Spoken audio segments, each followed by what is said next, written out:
علیکم، میں ہوں ملک منور حسین کھوکھر۔ آج 27 فروری ہے۔ آج سے ٹھیک 2 سال قبل یعنی 2019 میں پاکستان کے شہینوں نے جس طرح بھارت کے خلاف کارروائی کر کے اس کے 2 جہازوں کو گرایا، بھارتی پائلٹ کو زندہ گرفتار کیا، اس پر پاکستان ایئر فورس آج سرپرائز ڈے منا رہی ہے۔ وزیر اعظم پاکستان نے اس پر قوم کو مبارکباد دی ہے۔ DGISPR نے بھی بیان جاری کیا ہے۔ اس کارنامے میں پاکستانی شہینوں،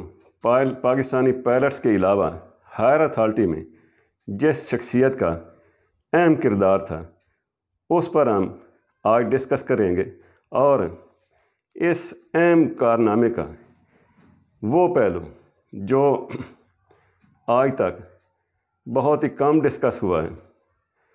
اس کا ہم جائزہ لیں گے۔ پہلے ہم یہ جائزہ لیتے ہیں کہ پاکستانی شہینوں نے کن حالات میں کارروائی کی اور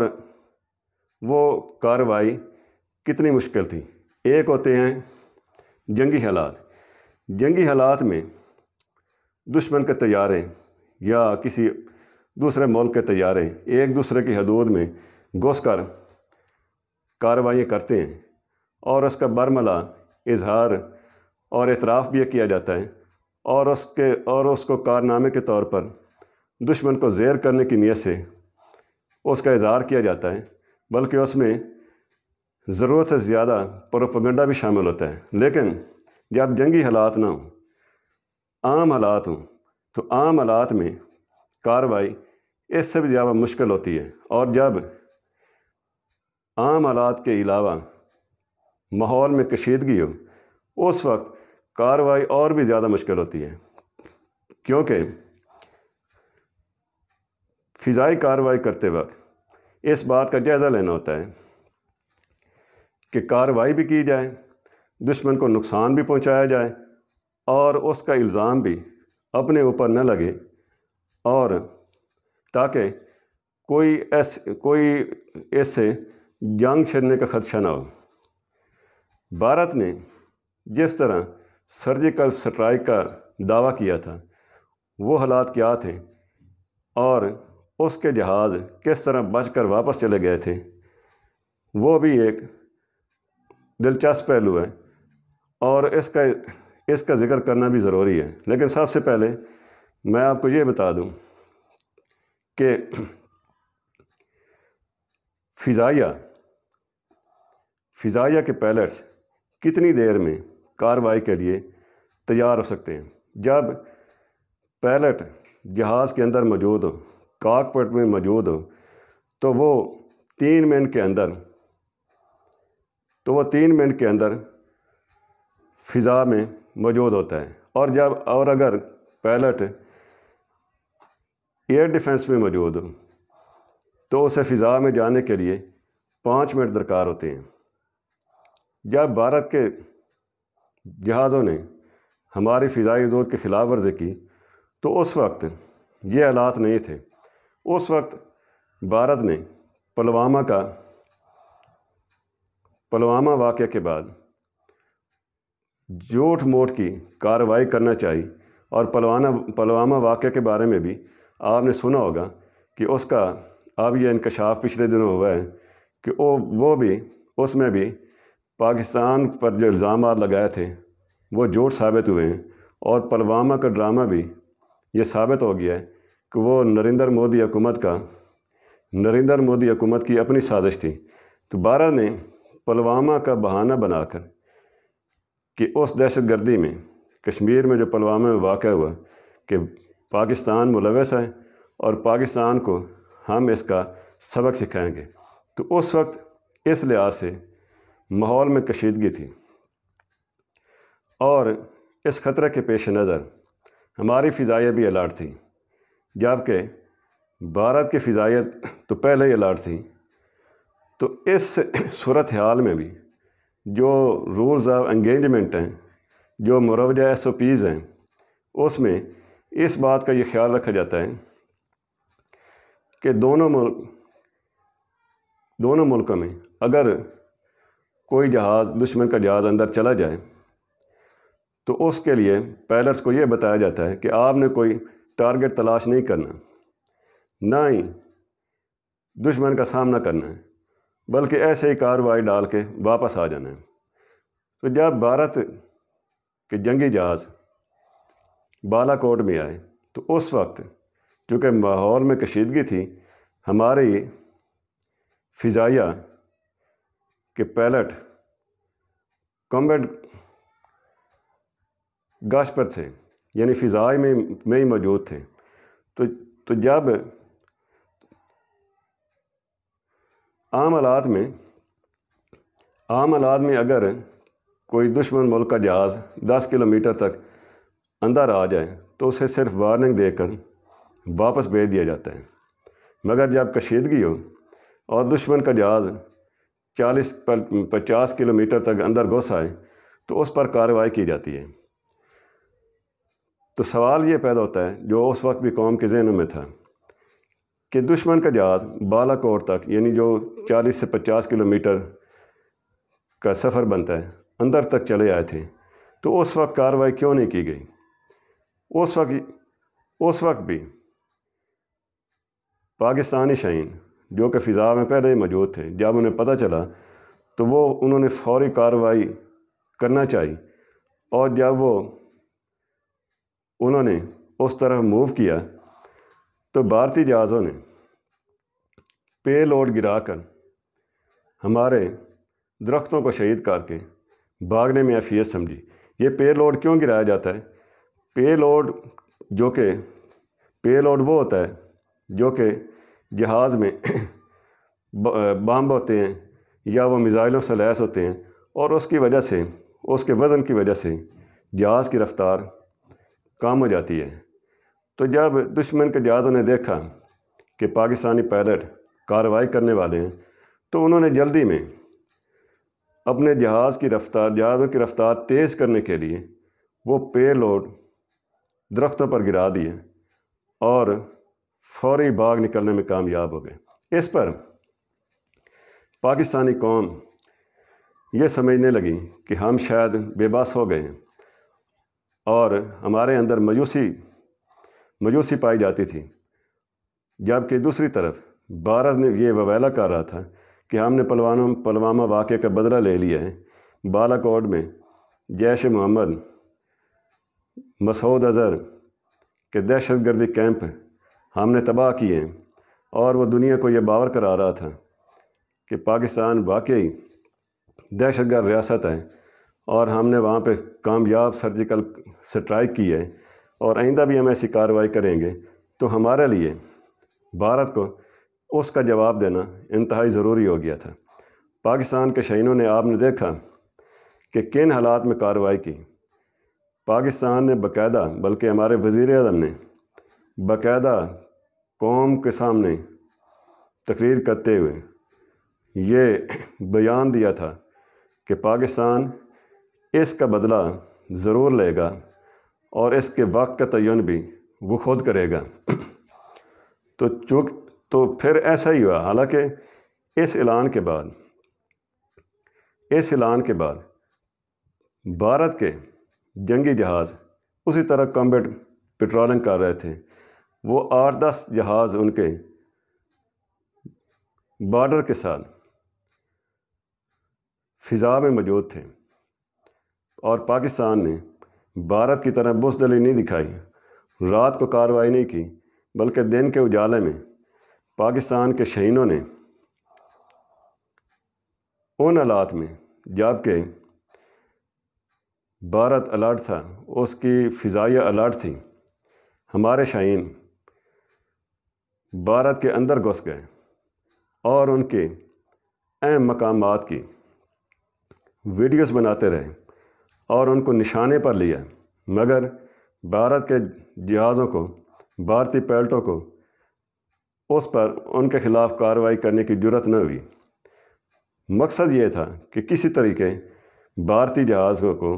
گھیر کر پاکستانی حدود میں لایا جائے، اور کارروائی کے بعد ملبہ بھی اپنی حدود میں گرایا جائے، تاکہ بھارت یہ بہانہ نہ کر سکے کہ پاکستان کے جہازوں نے دار اندازی کی ہے اور وہ کوئی جنگ چھیڑنے کا بہانہ نہ بنا سکے۔ تو جب ہمارے پائلٹ، ہمارے جہاز وہاں پر ویڈیوز بناتے رہے، بھارت کے اہم مقامات کو نشانے پر لیا، تو بھارتی جنگی طیاروں نے کوئی کارروائی نہیں کی۔ جب وہ واپس آئے تو ان کے تعاقب میں وہ جب جو ہی ہماری حدود میں اندر 10 کلومیٹر تک اندر چلے آئے تو اس وقت ہمارے شہینوں نے کارروائی کر کے بھارت کے دونوں جہاز گرا دیے۔ ان میں سے ایک جہاز کا ملبہ بھی ہماری حدود میں گرا، اور ہم یہ دنیا کو دکھانے میں کامیاب ہو گئے کہ بھارتی جہازوں نے ہماری حدود کی خلاف ورزی کی ہے، جس پر ہم نے یہ کارروائی کی ہے، اور ثبوت کے طور پر اس کے پائلٹ کو بھی زندہ گرفتار کیا گیا، جو کہ خیر سگالی کے طور پر بعد میں واپس کر دیا گیا۔ اب یہ بھی انکشاف ہوا ہے، بھارت نے یہ کہا تھا کہ ہم نے پاکستان کے ایک جہاز گرا دیا ہے، F-16 گرا دیا ہے۔ اب بھارت کے تجزیہ کار یہ کہہ رہے ہیں کہ وہ جو جہاز تھا وہ بھی انڈین جہاز تھا، جو کہ پاکستانی شہینوں نے کارروائی کر کے گرایا تھا، اور اس کے ملبے سے ملبے کی جو تصویریں سامنے آئی ہیں، ان کے شواہد کی روشنی میں بھارتی تجزیہ کاروں نے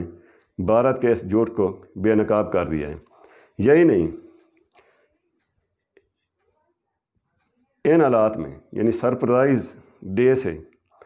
2-3 روز قبل DGMO کی سطح پر جو گفتگو ہوئی ہے، اور یہ گفتگو پہلے بھی روٹین میں ہوتی ہے، لیکن جب حالات کشیدہ ہوں تو پھر اس کی بہت اہمیت ہوتی ہے۔ DGMO کی سطح پہ بھارت اب یہ مان گیا ہے، اور یہ 2003 کے بعد اس نے پہلی بار آمادگی ظاہر کی ہے کہ وہ کنٹرول لائن اور سرحد پر آئندہ خلاف ورزی نہیں کرے گا، اور اس سلسلے میں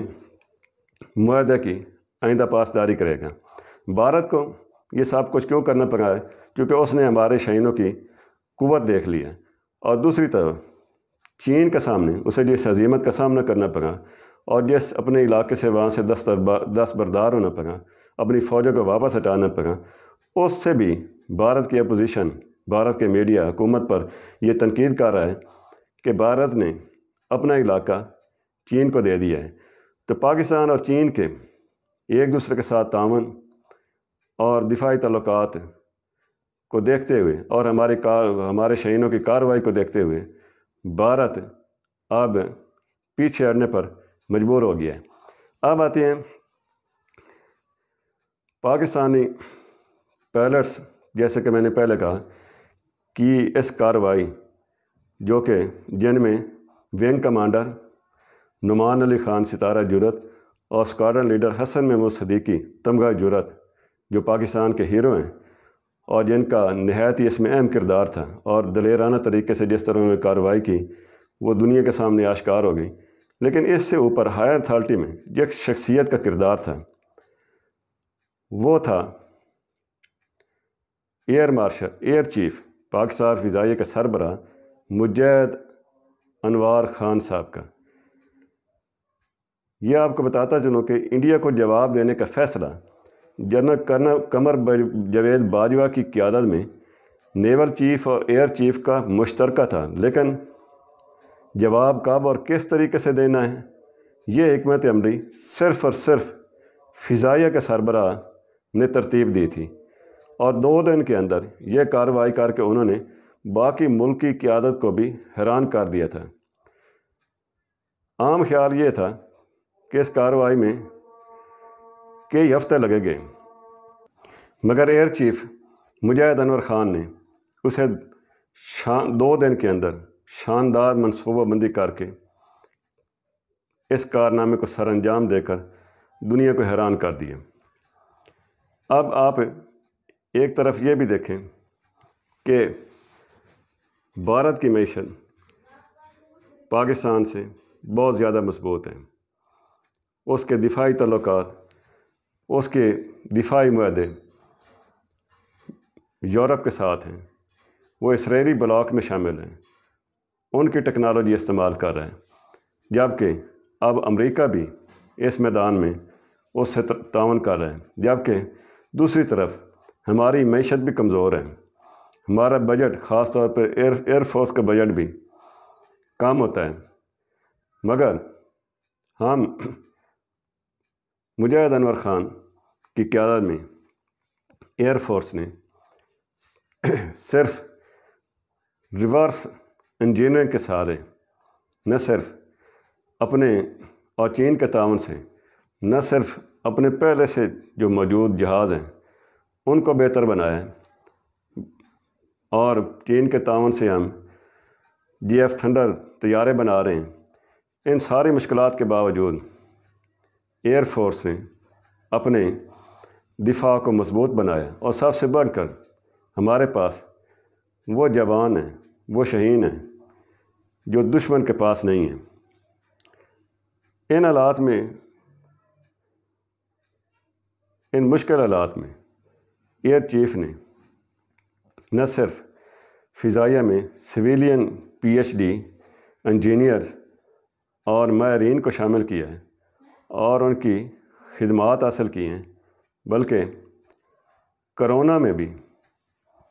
ایئر چیف نے نہایت جو اہم قدم اٹھایا وہ یہ تھا کہ انہوں نے اپنے پائلٹس کو باہر نہیں جانے دیا، حتیٰ کہ انہیں 6 ماہ 1 سال تک گھر بھی نہیں جانے دیا، تاکہ وہ کرونا کا شکار نہ ہو اور نہ ہی وہ اپنے اہل خانہ کے لیے کوئی مسئلہ پیدا کریں۔ اس چیز کا ایک دوسرا پہلو یہ بھی ہے کہ پاکستان کی بڑی افواج، جس کے بعض جرنیلوں نے اس کے کردار کو متنازع بنایا، ملک میں مارشل لا لگایا،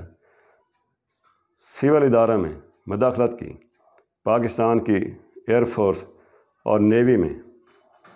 پاکستان کی ایئر فورس اور نیوی ایسے الزامات سے بھی بری و ذمہ ہیں، اور اس کی توجہ صرف اور صرف دفاع پر مرکوز ہوتی ہے۔ ایئر چیف مجاہد انور خان اگلے مہینے مارچ میں ریٹائر ہو رہے ہیں۔ ان کی شاندار خدمات جو ہیں قوم کے لیے، دفاع کے لیے، ایئر فورس کے لیے، وہ سنہرے حروف میں لکھنے والی ہیں۔ ایسی شخصیت کو،